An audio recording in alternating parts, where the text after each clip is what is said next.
Sorry, okay, so I hope this is more. So, no vamos a ser todos españoles. No. But we don't speak Spanish. Okay, that's fine.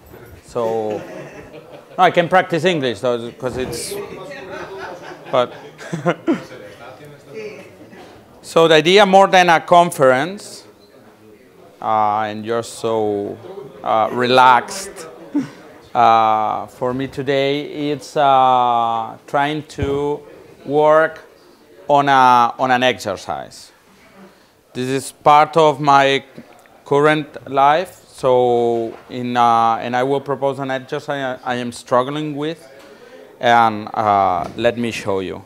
So, what's for me and for some of the bibliography, the disruption and innovation. So innovation and disruption deals much more with risk and competitive advantage. So how we can get this competitive advantage by taking some risk. And the situation is, obviously, if you get that disruption, that radical innovation, you may win a potential huge market and a potential growth. The point is, as I presented yesterday, I am currently working with different startups dealing with innovation and radical innovation and technology. So once you're trying to struggle how a business can be created, different methodologies came into place. So you can read about the Blue Ocean Strategy by Chen, Open Innovation from Chesbro, Lean Startup from Eric Ries, and Design Thinking from the Stanford and Disco and so on. So the exercise is how we can combine each one to build up, to come with an intuitive and easy process in order to systemize the innovation and disruption. So first question, does anyone knows how or what is one of all of these methodologies about are? Do you know it? Anyone knows it? Some of them? So, I don't know the second one, Open Innovation. You know the Open Innovation Chesbro. Okay. The Blue Ocean Strategy. So let me say a few words about it. So Blue Ocean Strategy from the idea of fishing on an ocean. So in front of the blue ocean, there is the red ocean, in which fishermen are competing fishing tuna, and while they are trying to get this tuna, all the sea gets red because of the competition. That means that one sector, one market, can have strong competition, a lot of competitors, difficult to differentiate, and which is difficult to gain a huge position, a good position on that market. So what Chen proposed is a completely new strategy in which you can fish on that blue ocean, that in which you are alone, there's a lot of fish, and you can get all the fish you want. So in terms of market, that means a free market. The examples the book uses, one of them is the Cirque du Soleil. Do you know the Cirque du Soleil? Yeah. So traditionally in 90s, circus were defined by several features that define the key value proposition. So low prices, star performance, humor, and risky. Cirque du Soleil completely changed it. They increased the price of the circus. They remove all the risk. They remove humor, and they introduce music, a theme. They created a new idea that was a new circus that became a blue ocean. No one understood circus like Cirque du Soleil. So none the public, the traditional public of circus, went to Cirque du Soleil. Other public, other market starts with Cirque du Soleil. So that's a classic example of blue ocean. How you can get a new value proposition and a new market size. Open innovation deals with how you can pick ideas from different places, research centers, competitors, providers, and so, and how you can, from one side, introduce these ideas in order to improve your business or a new business, and on another hand, how you can take ideas from your organization and spin off that ideas in a new way, in a new business model.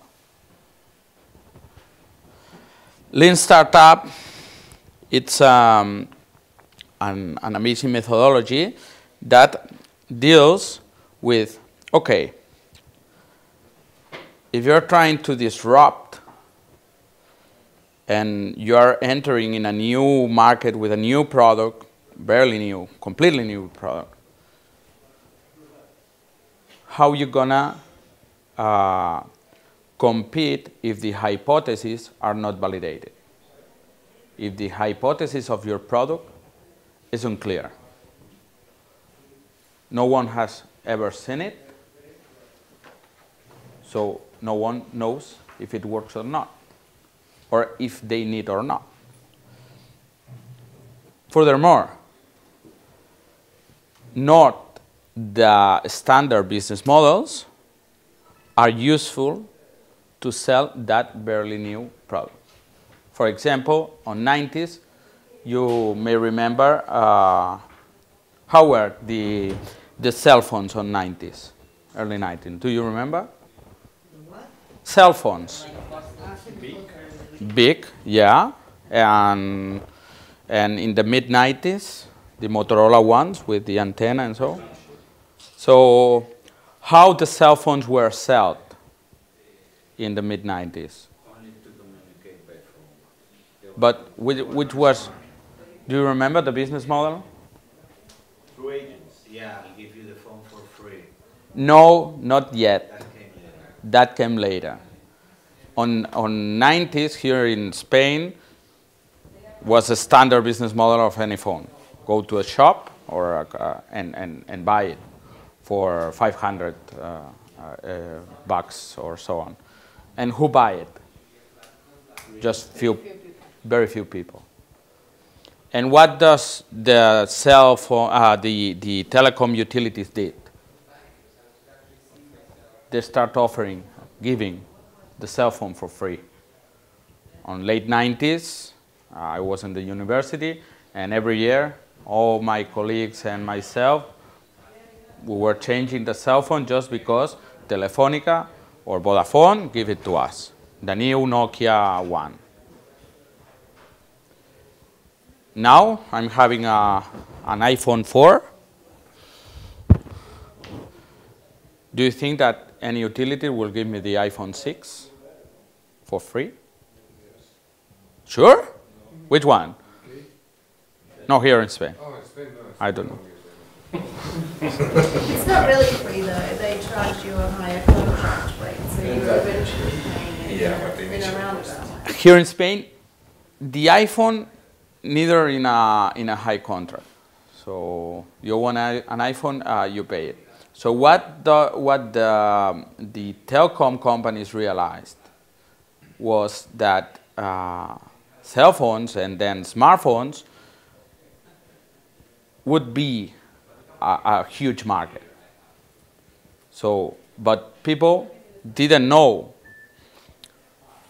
why a cell phone was useful for them. was charming, yeah. Having even some executives use it, but current people weren't interested in buy one.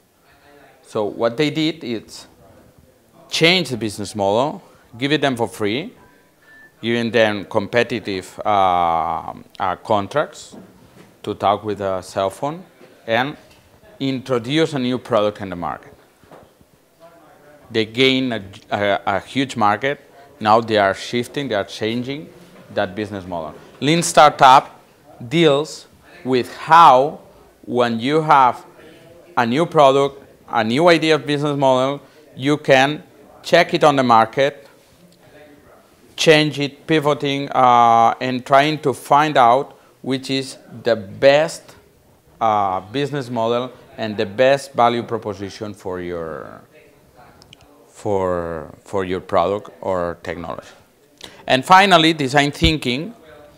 It's a user-oriented design methodology that deals with designing for empathy. So trying to empathize with the end user, trying to see how the user behaves, which are their needs, which are their pains, which are their gains, and by interacting with the user, trying to find out which is the better product you can, or service you can give to them. So those are basic methodologies to boost innovation. Furthermore, there are some useful tools. Maybe some of you have known the Canvas proposed by Alexander Osterwalder that define a business model in 9 building blocks, which are your key partners, key activities of your business, the value proposition, the customer relationship, the channels you have to access to your customers, the revenue streams, and the cost structure. So that 9 blocks define the whole business model of a company. Furthermore, there is the Lean Canvas, which is a simplified version of that Osterwalder, 9 blocks as well, 9 building blocks, but thought much more in a problem-solution approach, which is the key matrix, the unique value proposition, which is the unfair advantage, which barriers you can introduce, channels, customers, the early adopters, and so on. So,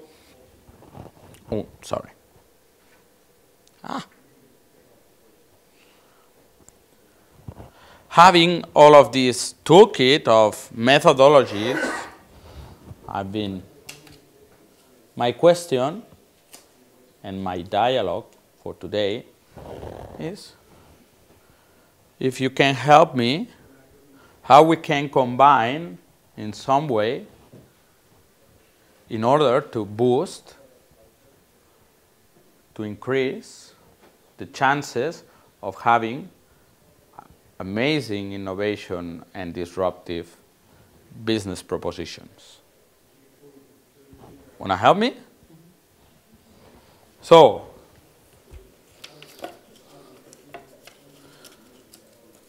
which methodologies would you start and why? Any idea? Which can be the first one? The open innovation. The open innovation. Okay. And why? Well, from what I understood, in your brief explanation, you would have to go out there and see as much as you can from whatever is done in your field. What is innovative? What is it that you're going to be learning from examples and ideas, right? Okay. Would that be?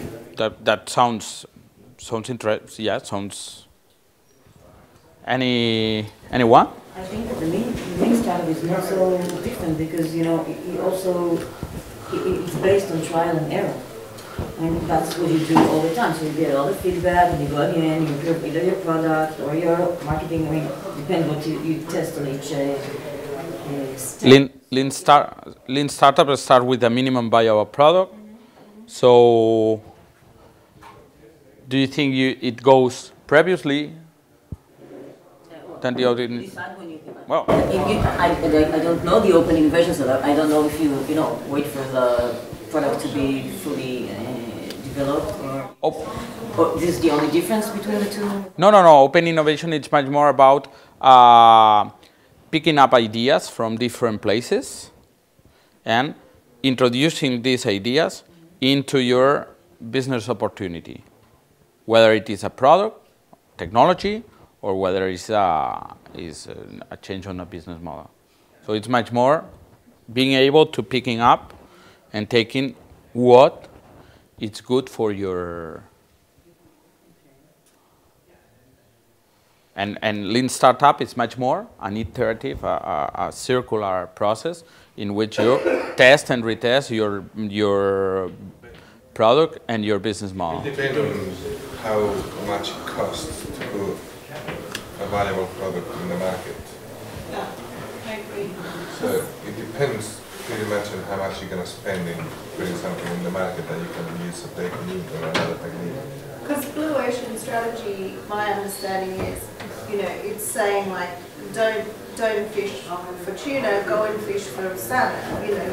Change the game. Yeah. To do that, you need so much kind of capital to really say, okay, this market's broken, let's change the market. Whereas like a test and learn strategy is more viable at a small scale.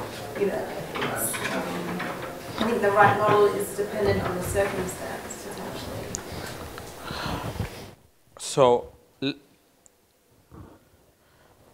taking the Osterwalder canvas, maybe we can see or we can determine that Blue Ocean strategy help us a lot to define that unique value proposition. So, I don't know if you agree. So if you don't, please tell me.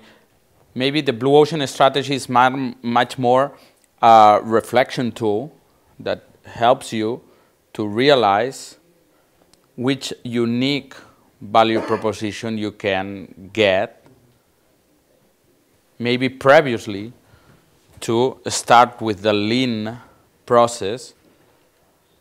And maybe it's the point, or can be the point, in which you, or the starting point of your first idea of business model. Yeah, sure. I think I manipulate, but you put the methodologies to manage innovation. Yeah. The same point, but my understanding of the different techniques is lean startup is a way to execute innovation. Yeah. Open innovation doesn't exist because it's a model that doesn't work ever. Because at the end of the day, you need to create some selection process in that ideas that a lot of time it comes from your in-house know-how. And most probably it will be really difficult to identify what a good idea based on your resources. Then, Blue Ocean, it helps you to identify spaces where there is no competitors. But there is something at the very beginning that you assume by default is the idea, the minimum valuable product or the value proposition. You can decide with you execute. I mean, you can be doing open innovation with a lean startup approach and with design thinking to create the value proposition. You can do all together at the same time because some of them are way to execute innovation, way to manage innovation. If we open innovation, I manage innovation in open mode. I execute innovation in lean startup way. I create my products in a design thinking mode, but I use Blue Ocean to identify spaces where I assume that the door to entrance will be lower because there is no competitor. It's not red ocean. Okay. It's full of shark and blood.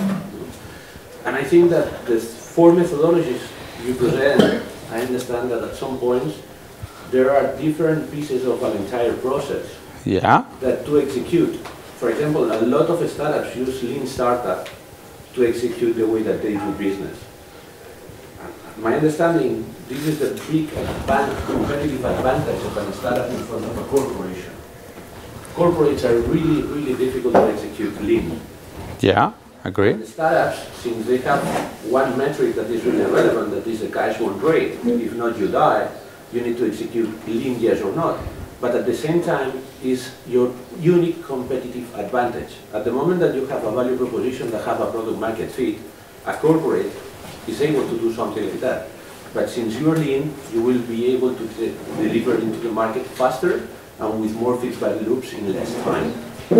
But the objective of the lean is finally try to find out this product market fit, isn't it? And execute it really, really in a feedback mode and execute it and implement it. What happens if now General Electric really became and start to execute innovation in a lean startup mode? What will be the biggest competitive advantage between a startup and General Electric facing the same market with the same value proposition if General Electric is able to execute lean? Who is going to win? Why? Because of the resources. Of course, yeah. Yeah, but the Market issue share. with corporate is that even if at one time it's lean, then the organization will change. No, assume that nowadays organization creates innovation departments that are far away from corporate and daily basis work, that they have start to behave as a startup. Okay? What will be then the competitive advantage of a small organization as a startup between General Electric? My answer, after to think on that, is talent. The only thing that makes it different is the talent. But I'm money-wise, an entrepreneur or chief innovation officer, so whatever, and I want to boost the innovation and disruption on my companies, and I see the different methodologies. So lean, it's great once you have a starting point. That's the minimum value proposition and the business model. That's I'm having a starting point. Let's start lean, and let's go. Whether my imagination is able to find different iterative ways and feedback and so on. my customer, at the end, is a customer approach. You Yeah. build the business canvas side from the left. Sorry, from the left, from the right. You start to go to your client, and the client is the one who guides you what is the real future that you need to put in that value proposition, and after that you figure out the rest of the business canvas to get a business model that is out of it. So do you think, because you said I can use, for example, design thinking and lean at the same time. An open innovation on top of and blue ocean. Is it really at the same time? Because if I'm interviewing people, if I'm on a design thinking process, so where is the minimum viable product? Because design thinking starts saying, hey, like you are a kid, 3-year-old kid, you know nothing, just go there, see, ask questions, try to find out. But this is the experiment that you will use. The experiment, when you are doing lean startup, you need to define experiments to do customer validation. Yeah. And then when you define that type of experiments, you can do it making a Twitter campaign and see what is the traction that you get, or you can use design thinking techniques, fly on the wall. I'm going to spend 1 week with a family because I'm doing family business, and I want to see how a family is behaving. And I will use that input as an experiment to get another feedback loop into my MVP. And I will update my MVP and put it again into the market. And again, until I get product market fit. I propose one thing. What if previously to the lean, I use design thinking to get my first MVP? Because what you are facing is a question that I agree 100% with you. The problem is how you are able to source ideas into the pipe. That is the talent question. Yeah, sure. Question. That's the things that make for me the difference. After that, you can use design thinking techniques to take that idea and improve it. After that, you can use lean startup to be lean and execute lean. And you can use blue ocean to really identify what is your market size or whatever you want to say. But this funneling of ideas, how you're able to wake up one day and get, this is my idea. That for me is how you make that thing in a systematic way is the thing that makes the difference between General Electric and startups. If General Electric, that it's more probably impossible, is able to execute in a lean mode. They will. They will. They will. They will. They will, for sure. They are trying to do that with the corporate acceleration programs that are as loose that doesn't work. But they are trying to every time work more and more as a startup because they see that there is a competitive advantage. Even nowadays when you go to business schools, they start to explain, manage business in a startup way. Because they see that there is an advantage, especially in high-risk innovation projects. The way that you need to manage, every time it's more clear that you need to do it in a startup mode or this way. But to boost that creativity is something that I think is the biggest advantage. So first of all, maybe we should put creativity, right? You want to say something? No, that's a dialogue. It should be a dialogue. Creativity. Javier? No?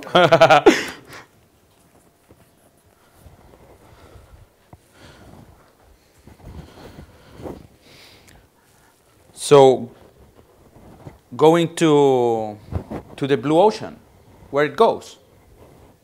Do we use it or do we don't?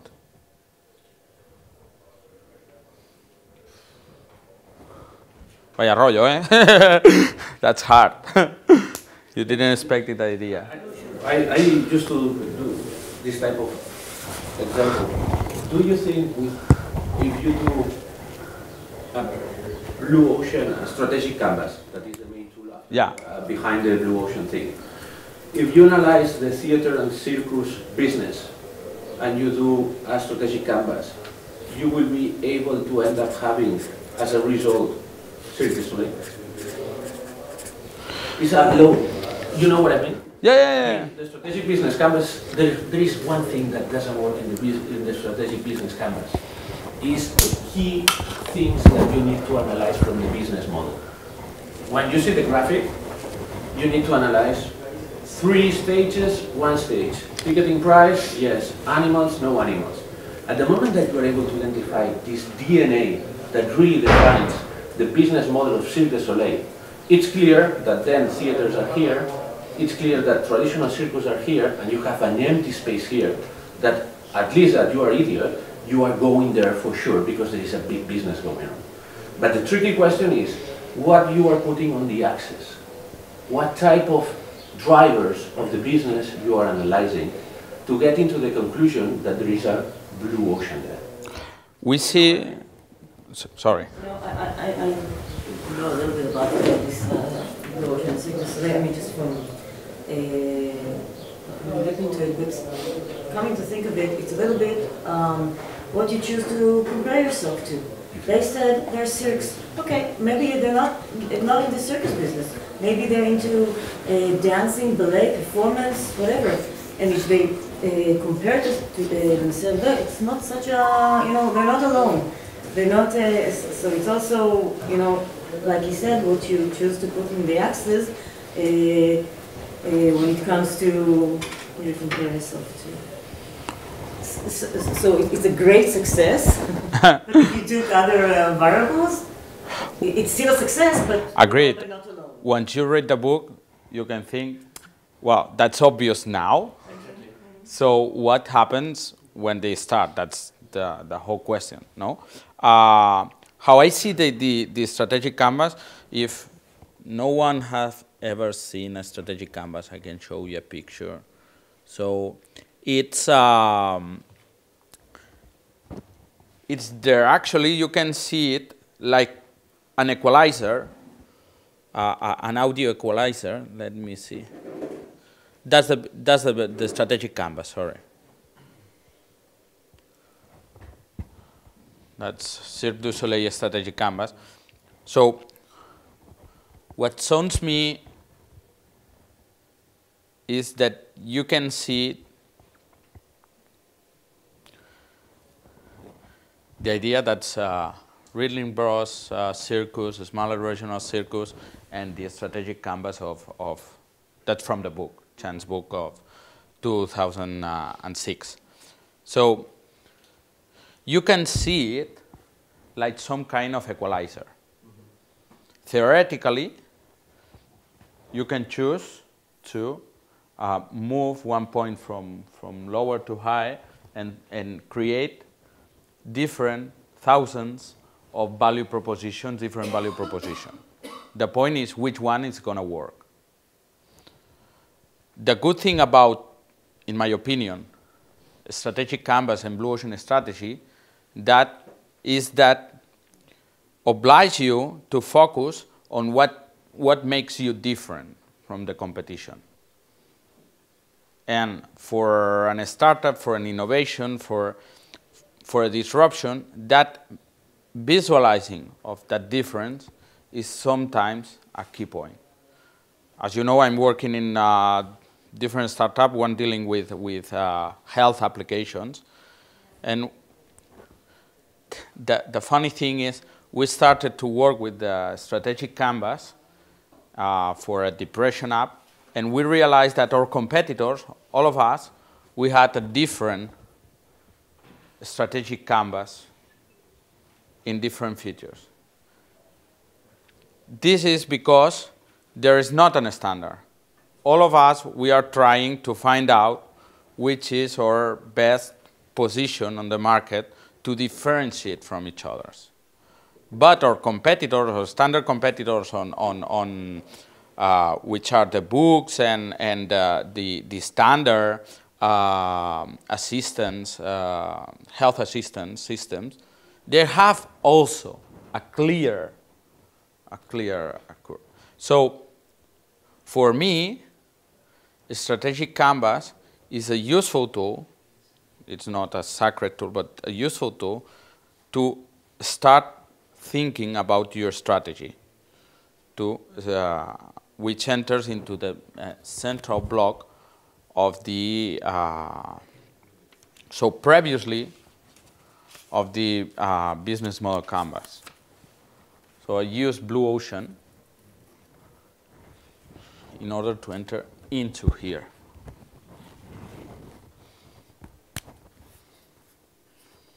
Oh, sorry, here.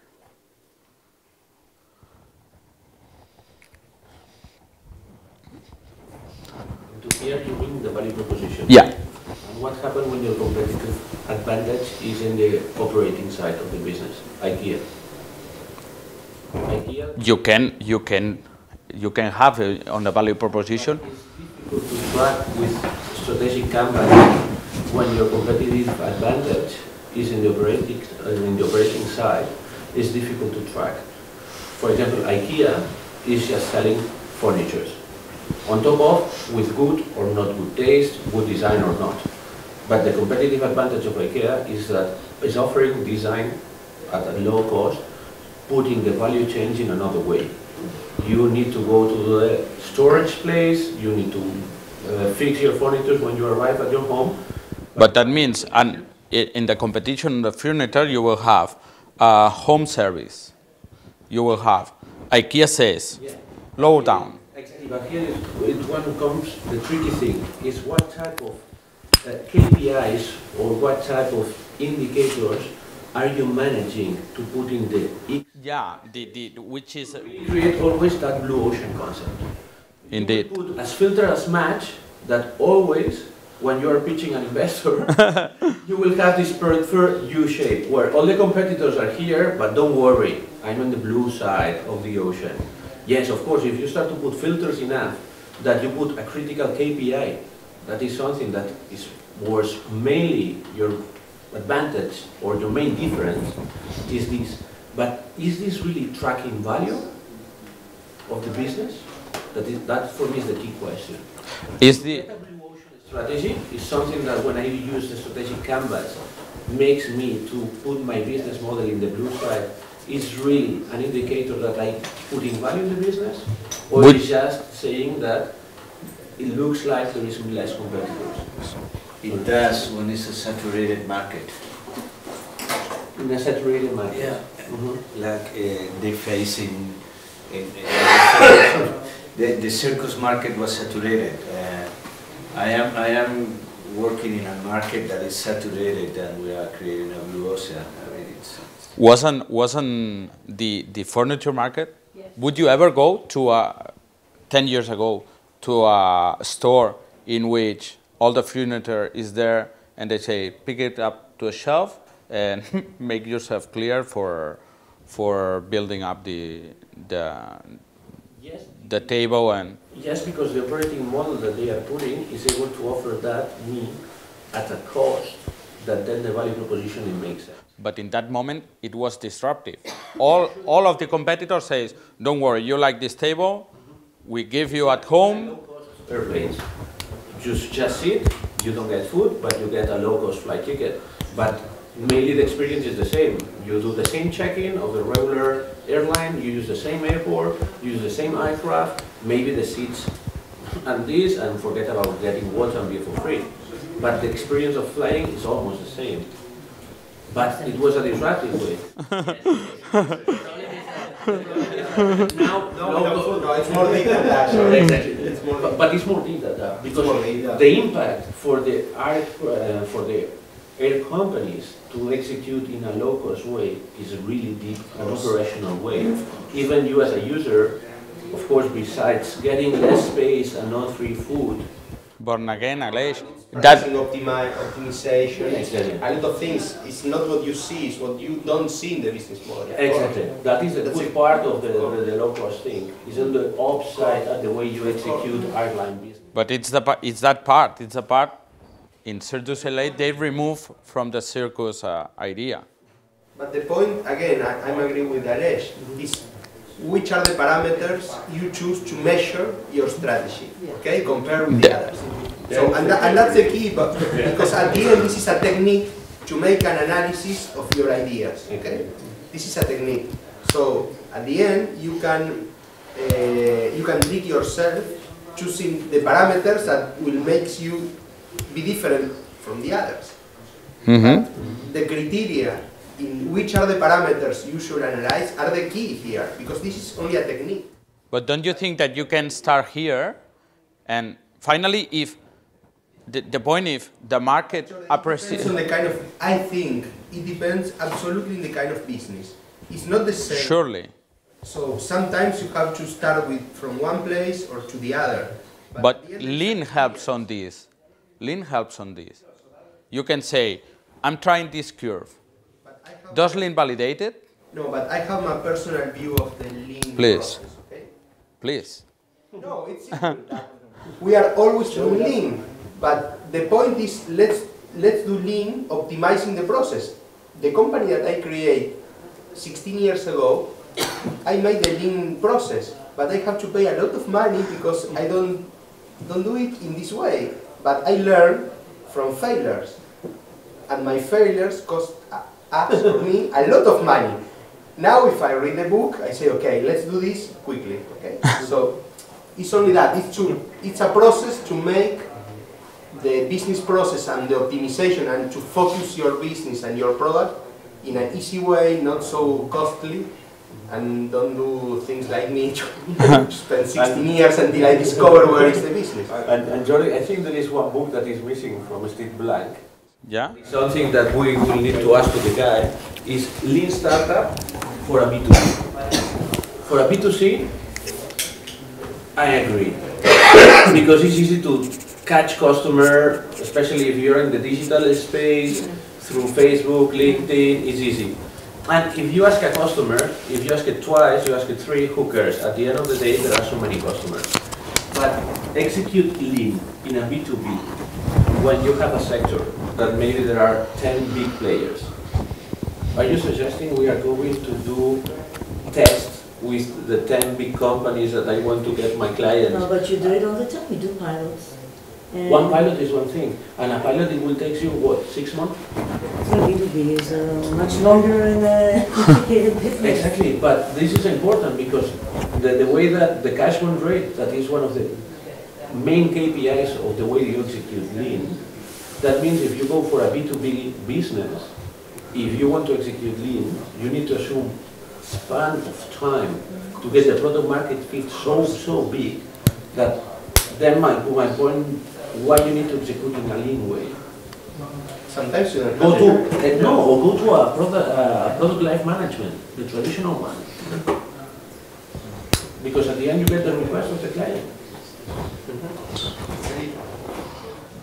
So, because we don't have a lot of time, I want to present an idea I'm working in with different colleagues. This is our proposal. If the computer decides to work.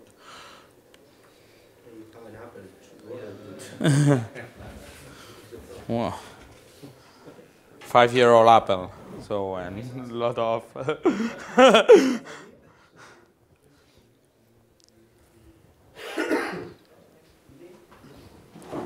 So that's a methodology we are trying to test, and that's another one that was published on the 31 of December last year. So we use the blue ocean strategy because we believe that starting with trying to figure out which strategic position will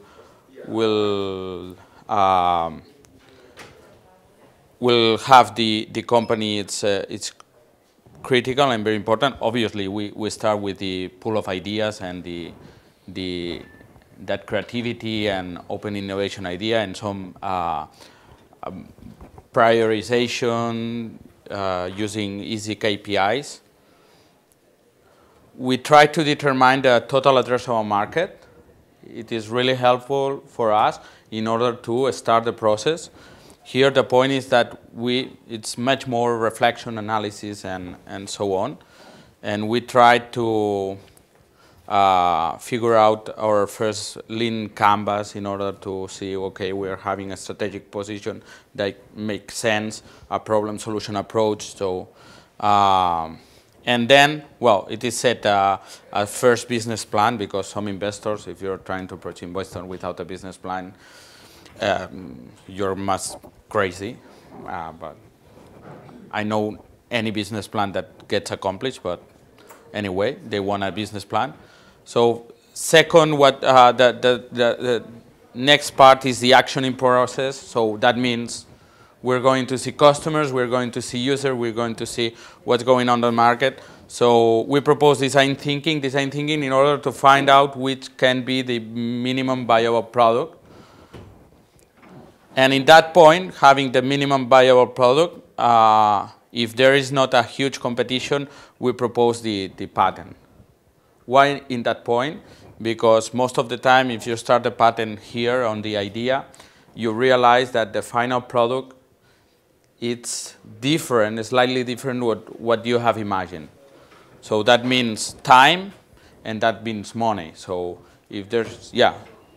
Do you think the same moment to make a patent have sense with the companies that comes out from science? Yeah.